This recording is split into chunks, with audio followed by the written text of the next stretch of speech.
En serv. En serv er et startslag i volleyball, som sætter spillet i gang. Bolden rammes med strakt arm på håndleddet.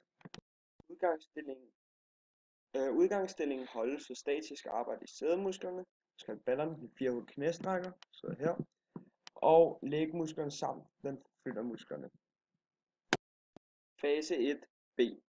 Vi har en bøjning i hofteledet, så ses her, i knæledet her og i ankelledet her. Men vi benytter dog mest af højre ben, da venstre ben bruges til at holde balancen. Vi rører ikke med numsen i gulvet på grund af excentriske kontraktioner i den 4 knæstrækker og i flyttermusklen.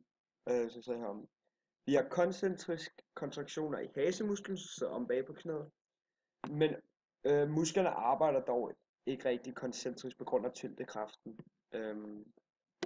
Fase 1. Arme. Jeg har en strækning i skulderledet, så ses herom, og det laves ved en excentrisk kontraktion i den forreste del af deltamusklen.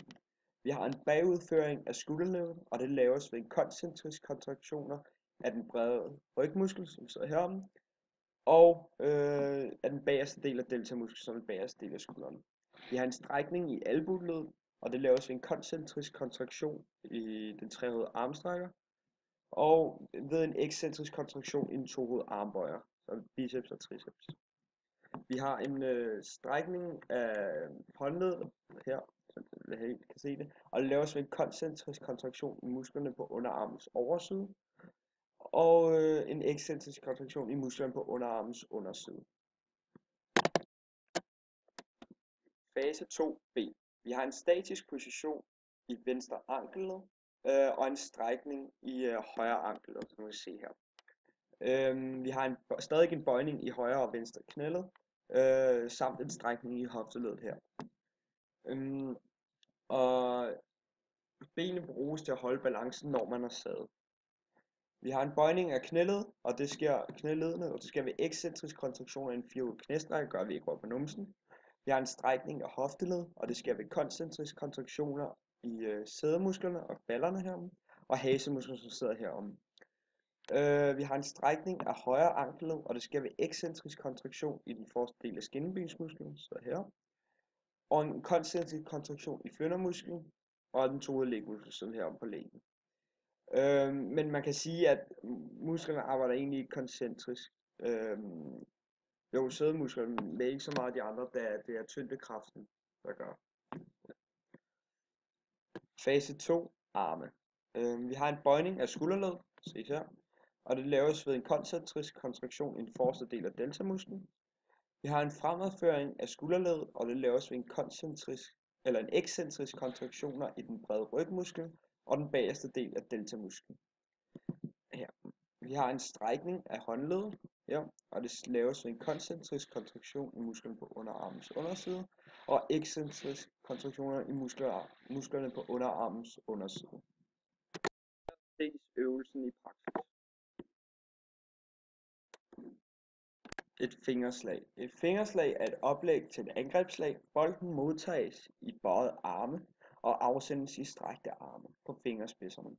Position 3 har ansvaret for anden boldberøring, medmindre han eller hun råber ny, og derfor er det som regel position 3, der benytter sig af et fingerslag. Udgangsstillingen holdes ved statisk arbejde i sædemusklerne samt i den 4 knæstrækker, i den 2 lægmuskler og i flyttermusklerne samt den 2 armbøjer og den 3 armstrækninger. Fase 1b.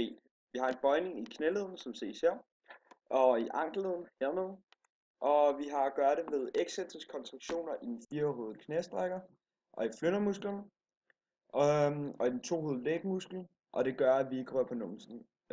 Vi har koncentriske kontraktioner i hasemusklerne her og i sædemusklerne, men musklerne arbejder egentlig koncentrisk på grund af tyngdekraften. Ankelledet bliver bøjet, og det gør, at der kommer en koncentrisk kontraktion i skinnebensmusklerne. Fase 1. Arme. Vi har en bøjning af skulderledet, som ses herom, og det laves ved en koncentrisk kontraktion i den forreste del af deltamusklen. Vi har udadføring af skulderledet, og det laves ved koncentrisk kontraktion af den midterste del af deltamusklen, ja, samt kappemusklen, der sidder om ved nakken. Vi har en bøjning af albueledet, og det laves ved en koncentrisk kontraktion i den tohovedede armbøjer, også kaldet biceps, og en ekscentrisk kontraktion i den trehovedede armstrækker, altså triceps. Vi har en strækning af håndleddet, og det laves ved en koncentrisk kontraktion i musklerne på underarmens overside, og en ekscentrisk kontraktion i musklerne på underarmens underside. Fase 2b. Vi har en strækning på hofteleddet, og det sker ved koncentrisk kontraktion i sædemusklerne.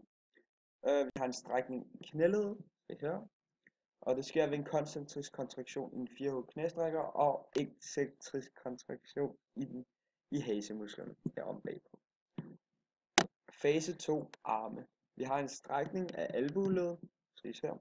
Det sker ved en ekscentrisk kontraktion i den tohovedede armbøjer og en koncentrisk kontraktion i den trehovedede armstrækker herom. Vi har en bøjning i skulderleddet, og det sker også ved en koncentrisk kontraktion i den forreste del af deltamusklen. Vi har en udadføring af skulderleddet, og det laves ved en koncentrisk kontraktion i den midterste del af deltamusklen og kappemusklen. Her ses øvelsen i praksis.